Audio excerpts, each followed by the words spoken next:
Have you ever noticed what a pistachio looks like? Not the bright green kernel after it has been shelled, but the way it looks while it is still inside its shell. A pale ivory shell with a split at the top, as if it were smiling. Many nuts keep their shells tightly closed. Walnuts have to be cracked, hazelnuts have to be clamped, and macadamias can practically persuade your teeth to give up. Pistachios, however, seem to open a door for themselves when they ripen. But their real story is deeper than a smile. The pistachio is a tree that bleeds, a form of green gold that once traveled through Persian courts and ancient trade routes, and a seed that has journeyed from antiquity to supermarket shelves today. Let's begin with the bleeding. Pistachios belong to the cashew family, or Anacardiaceae.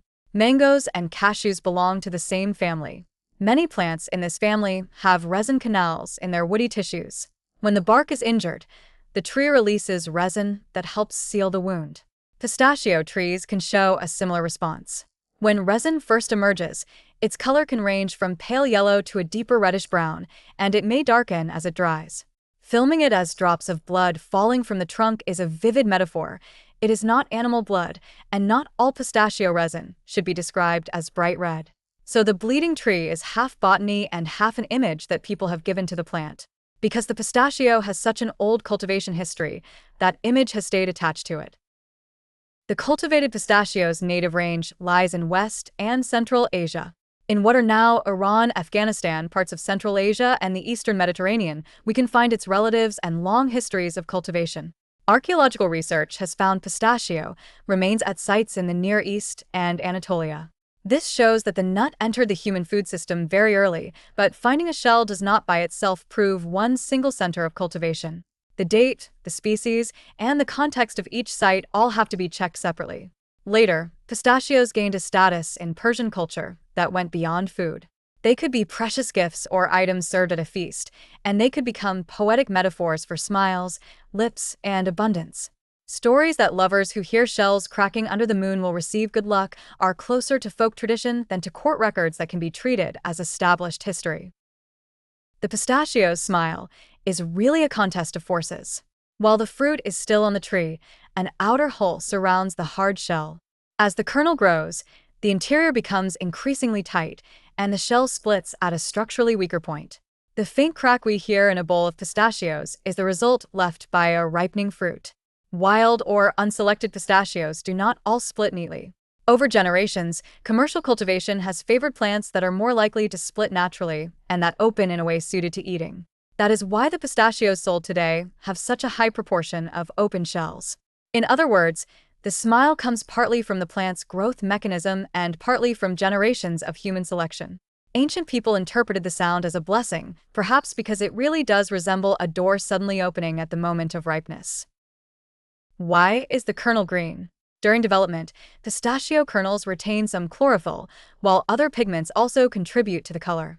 That is why a pistachio is not white like a cashew or pale brown like a walnut, but has a soft green that is instantly recognizable. From West Asia, pistachios spread toward Mesopotamia and the Mediterranean, and along longer routes of trade and migration into Central Asia, India, and China. Ancient texts also contain references to pistachios as gifts or local products, but the exact translation and textual context need to be checked by addition. What turned the pistachio into a global commodity was modern agriculture. During the 20th century, pistachio cultivation expanded in California.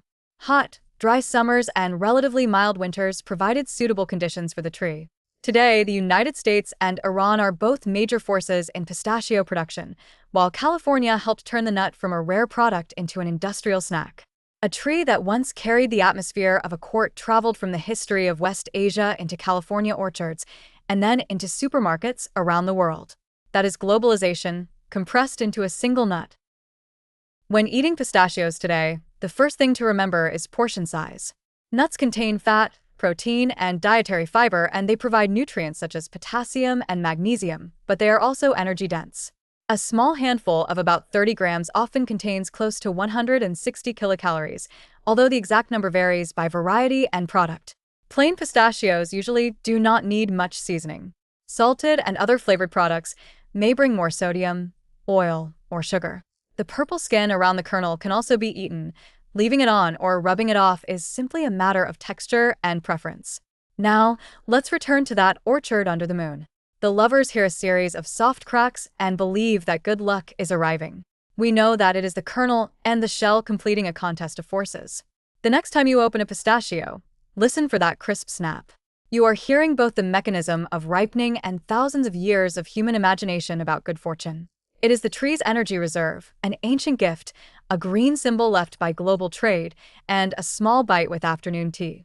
It has been smiling for a very long time. You can take it as a smile meant for you.